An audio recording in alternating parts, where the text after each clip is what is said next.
Morning guys, I'm going to be taking a look at the Inwin 301, which I recently built Son of Chroma in. Some of you wanted to know my opinions, and when I say some of you, like one or two people maybe. But we're going to go over that real quick. There's plenty of videos out there if it's something that you're interested in.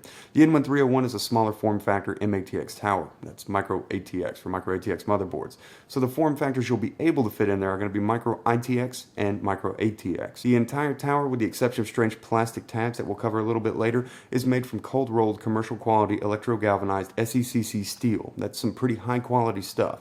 In fact, it's really nice commercial grade stuff, making it a great build altogether. The 301 has a top mounted basement for the power supply, and what this means is that you put it at the top of the tower instead of in the basement bottom of the tower, so like an attic power supply. There's only one orientation for the PSU. Luckily, it's how I would install a PSU anyways, with the intake facing inside the case to help kind of draw that air out. There is a toolless design, a 3.5-inch HDD drive tray that you can also put SSDs, SSHDs, 2.5-inch drives on. Grab the clips, squeeze them, pull them out, and insert your HDD, SSHD, SSD, and slide it back in. Storage expandability is not the 301's forte. It's not got a lot of stuff for that, so get a spacious hard drive. 4 expansion slots are located at the rear, adequately to accommodate the GPU input-output and whatever else you may install inside of it, like a Wi-Fi card, or take it back to 1997 and put a sound card in. The front of the tower features a large glossy power button, and a less large but still glossy reset switch. The front I/O and display illuminate orange, and orange is the only color on the black model, so if you don't like that, just don't plug in that PLED and you should be pretty happy. Besides our festively Halloweeny colors, we have 2 USB 3.0 ports and 2 3.5mm auxiliary jacks for your headphone and your microphone. The 301 is pretty particular about form factors for the fans. 120mm fans are all it supports, and you have a total of 5 places to put them. And I have opinions about this that we'll kind of go over shortly for either intake or exhaust. 1 in the rear, 2 in the front, and 2 at the bottom, which I would recommend for intake each and every time. The 301 has a lot of room, supporting GPU sizes with links up to 330mm and CPU coolers as tall as 158mm, making it pretty awesome for that quad Lumi. The tower stands about 14¼ inches tall, a little over 14¼ inches long,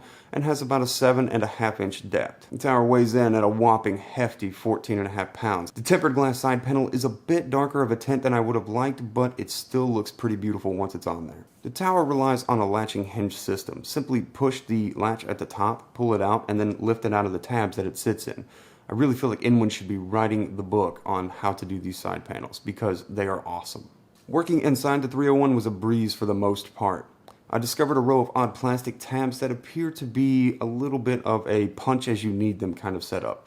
I didn't really like this because when you break it, you kind of left mangled plastic or bent, mangly looking, ripped plastic like you would off of an old model or something. You can either decide to deal with that, or what you can do is take a file and try to file it down and color it with a marker. Not my favorite thing, but if that's the worst that the 301 had to offer, that's really not that bad. There is a pretty generous ½ inch clearance from the feet at the bottom to the bottom of the tower itself, as well as a nice, easy to remove and very easy to clean dust filter. I have a strong belief in the cooling setup that I'm about to go over, so just kind of bear with me and I'll discuss that right now. Okay, so whether you go liquid cooling in an AIO or a closed loop setup, or you're going air cooling, my belief with this system in particular especially is that your air should exhaust both in the front and in the back while you have cool air coming from the bottom.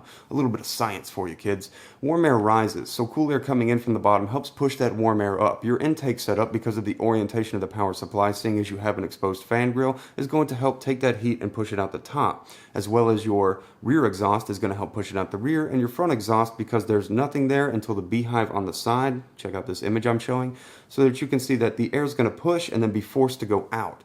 It makes the most sense to me. Now, in this build particularly, low TDP build, I didn't need to put 120mm fans at the bottom. There just wasn't a need for it. Didn't get over 42 degrees Celsius when I was running benchmarks inside ambient air temperature of the tower itself. But if you're going with something a little beefier, maybe it gets a little hotter, maybe something that's going to turbo, or you're going to overclock in this tower, you definitely want to consider pushing out and away and pulling the cool air up and in to go out and away.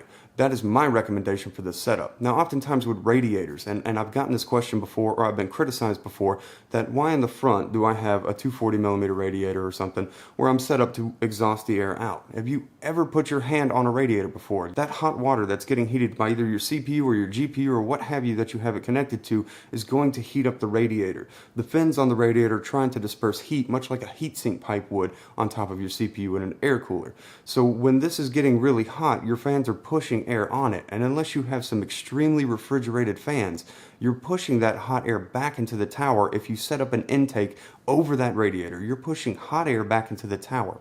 So it's always a good idea to exhaust that hot air away from your components. I 100% stand by that. I know a lot of people will do different setups, do a push-pull where they have cool air coming in and they're trying to pull that radiator, but the thing is, and just the basic bottom line of it is, if that radiator's hot from you playing games and you have a fan set up as an intake, you're going to be pushing that hot air from the radiator in there. That fan is not going to be able to cool the radiator like you would think it should be able to. Just because you have 64 degrees in your room, that radiator's getting hot and you're pushing hot air back into the tower. So always I recommend exhausting radiators out when able. And in this tower, it just works best. Not only can we take benefit of the aesthetically pleasing Ego fans that we used, we're also pushing that air out on both directions. And if I ever felt like it got hot enough, I would definitely put two 120s at the bottom to pull that cool air in to help cool components inside. It just doesn't. Now, it is mindful to note that there are no fans included with the tower. Probably one of the reasons that it's got such an awesome price point of $69. Anyways, guys, that's pretty much just my quick coverage on the Inwin 301. I hope it was helpful to some people, and if not, I'm sorry. Like it if you like it, dislike it if you didn't like it. I almost did that. Like it if you like it if you dislike it. Like it if you like it, dislike it if you didn't like it. Get subscribed. Follow me on Twitter if you want, at 86 Media. Be sure and get on there because I post things, I wouldn't say regularly, but I post things every once in a while, and sometimes it's not stupid. Anyways, guys, have a great day, night, whatever it is, and I hope to see you guys in the next video that I do. Get subscribed for more updates, and bye. See what I'm doing here? I got nothing.